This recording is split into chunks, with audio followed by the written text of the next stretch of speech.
अगर आपका पैसा अर्बन कोऑपरेटिव बैंक में है तो आपके लिए है ये बात काम की, क्योंकि रिजर्व बैंक ऑफ इंडिया ने कर्नाटक के डेक्कन अर्बन कोऑपरेटिव बैंक पर पाबंदी लगा दी है। इस बैंक के जो ग्राहक है वो अब अपने अकाउंट से 1000 रुपये तक ही निकासी कर सकते हैं अगले 6 महीने तक। इसके साथ साथ बैंक किसी भी तरह का नया लोन नहीं दे सकती, अपने जो ग्राहक है उनसे डिपॉजिट नहीं एक्सेप्ट कर सकती और कोई भी कारोबार नहीं कर सकती।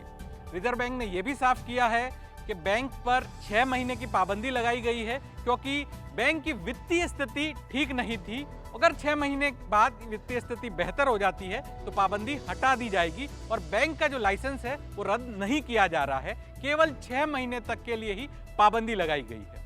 तो अब इस बैंक के जो डिपॉजिटर्स है उनके लिए क्या चिंता की बात है? नहीं, उनके लिए हाँ 6 महीने तक वो पैसा नहीं निकाल पाएंगे, लेकिन जो उनका पैसा है वो 99.5% जो डिपॉजिटर्स है उनका पैसा सुरक्षित है। ये भी रिजर्व बैंक ने कहा है कि वो 99.5% डिपॉजिटर्स जो है वो डिपॉजिटर्स इंश्योरेंस के जरिए कवर्ड है, यानी जो सुरक्षा प्रोवाइड की जाती है DICGC के जरिए। जो आपका डिपॉजिट होता है बैंक के अंदर, उसकी गारंटी देता है RBI 5 लाख रुपए तक की, उसमें 99.5% जो डिपॉजिटर्स है वो कवर है।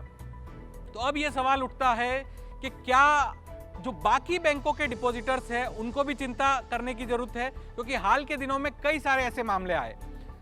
2019 के अंदर हमने देखा PMC बैंक का मामला था, फिर मार्च 2020 में यस बैंक मॉरिटोरियम में चला गया, फिर साल के अंत में लक्ष्मी विलास बैंक मॉरिटोरियम में चला गया। इन तमाम मामलों में यस बैंक और लक्ष्मी विलास बैंक के अंदर RBI ने काफ़ी प्रोएक्टिव मेजर्स लिए, बैंकों की रिस्ट्रक्चरिंग करी और जो ग्राहकों का जो पैसा है वो पूरी तरह से सुरक्षित रखा और किसी भी डिपॉजिटर्स को नुकसान नहीं होने दिया।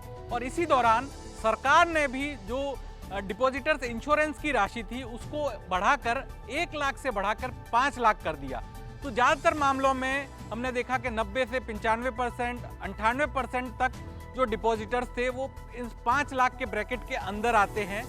और इसके बाद बजट के अंदर एक बड़ा ऐलान हुआ है डिपॉजिटर्स के कॉन्फिडेंस को बढ़ाने के लिए कि DICGC कानून है जो 5 लाख तक का कवर देता है, वहाँ पर अगर मॉरिटोरियम के दौरान भी बैंक है तो आप पैसा निकाल पाएंगे। क्योंकि हमने देखा था कि यस बैंक और लक्ष्मी विलास बैंक जब मॉरिटोरियम में गए तो लोग अपने अकाउंट से पैसा नहीं निकाल पा रहे थे, लेकिन बजट में वित्त मंत्री निर्मला सीतारमण ने ऐलान किया है कि DICGC कानून में संशोधन किया जाएगा और इस संशोधन के बाद मॉरिटोरियम में भी अगर बैंक जाता है तो 5 लाख रुपए तक आप पैसा निकाल सकते हैं। तो इसका फायदा ये होगा कि जो डिपॉजिटर्स का भरोसा है वो बैंकिंग सिस्टम में बना रहेगा। अगर कोई बैंक मॉरिटोरियम में चली भी जाती है तो 5 लाख रुपए तक का पैसा है जो आप निकाल पाएंगे।